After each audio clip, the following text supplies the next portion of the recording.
आदरणीय महानुभावा शिक्षकाः विद्वांसः प्रिया छात्राः च सर्वेभ्यः मम सादरं नमो नमः।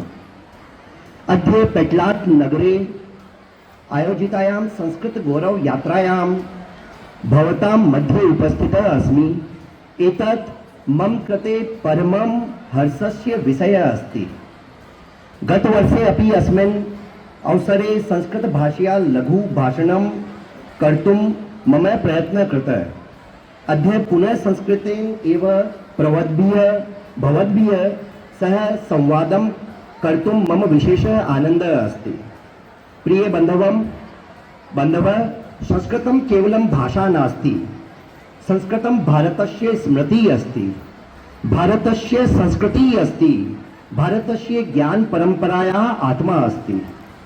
यस्यां भाषायां वेदाः गुञ्जन्ति, यस्याम् उपनिषदः ब्रह्मतत्त्वं चिन्तयन्ति, यस्यां भगवद्गीता कर्तव्यस्य मार्गं दर्शयति, यस्यां रामायणं महाभारतं च मानवजीवनस्य आदर्शान् स्थापयत, तस्या संस्कृतभाषायाः गौरवं कथं शब्दे वर्णयितुं शक्यते?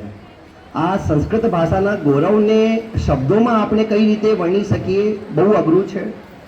આ ભાષા આપણા શાશ્વત સનાતનની ભાષા છે, જેના વર્ષો હજારો વર્ષો પૂર્વ આ ભાષામાં બ્રહ્મ તત્વ શોધવાનું પણ પ્રયત્ન કરેલું છે અને સમગ્ર માનવ જીવનને દિશા આપવાનું પણ પ્રયત્ન આ જ ભાષામાં થયેલું છે।